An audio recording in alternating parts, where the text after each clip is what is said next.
Antes de entrar no tratamento, eu queria te perguntar a respeito da questão espiritual, o envolvimento, a influência espiritual nesses quadros todos que você tão claramente apresentou para nós, João Lourenço. Então é interessante chamar essa questão para o lado meio espírita mesmo, né?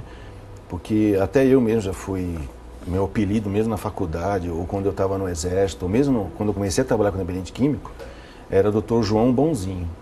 Né? Era assim seu apelido? Isso. João Bonzinho. Ou então João de Deus, na faculdade meu nome era João de Deus, porque tudo eu explicava pelo espiritismo, né?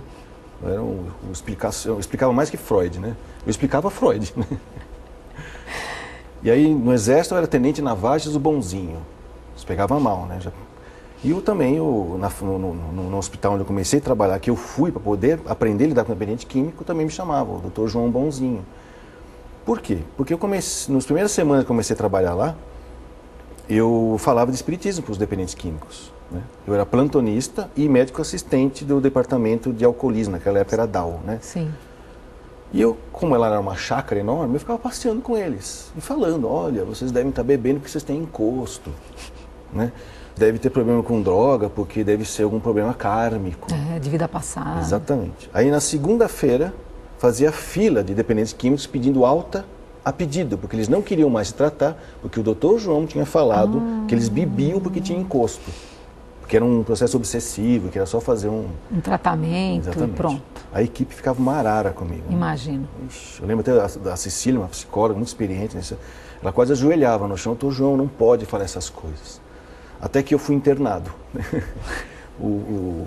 A equipe decidiu que eu deveria participar do tratamento como se fosse um dependente químico e aprender como que lida com eles. Foi aí que eu percebi que o dependente químico ele desenvolve um tipo de malandragem, né?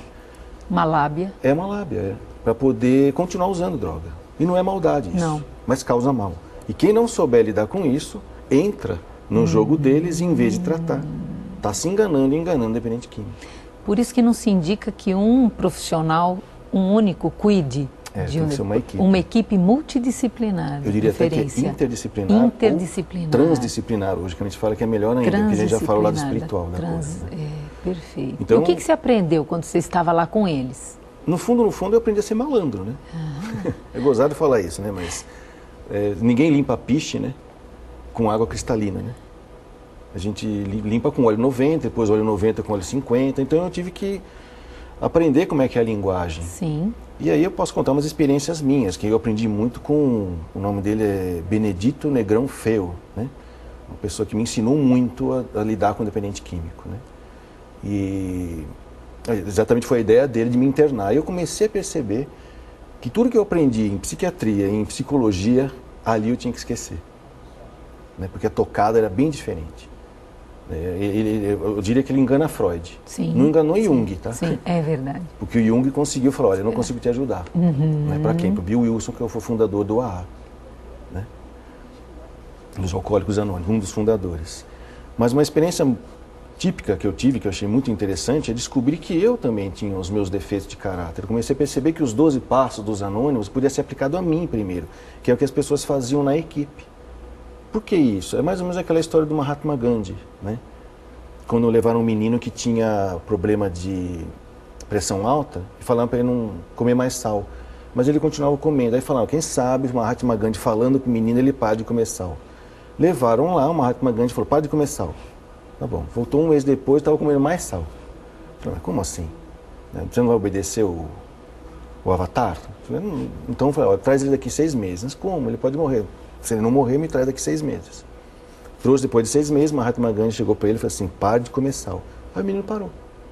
Mas por que você pediu 6 meses? Eu falei, porque eu parei de comer sal. E aí eu tinha moral para falar para ele parar de comer sal. Eu fiquei 6 meses sem comer sal. Então, nesse tempo que eu fiquei lá no hospital, Sim. foi o tempo em que, além de estar atendendo os pacientes só com o médico, eu não me intrometia mais no tratamento da dependência química, eu fui tratar dos meus defeitos de caráter. Aí eu comecei a perceber que eu era um espírita polido, né, como a gente fala, né? Muito bonitinho por fora, cheio de conhecimentos, porém, se eu fosse para o inferno, eu ficava lá.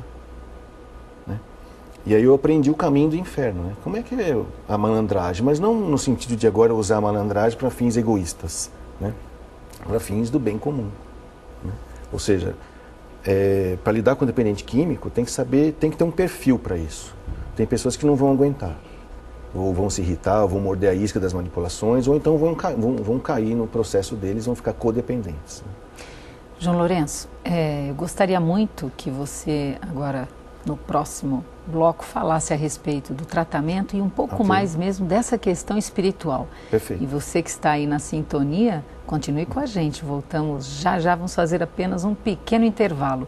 Tratamento e a influência espiritual na dependência química. Até já.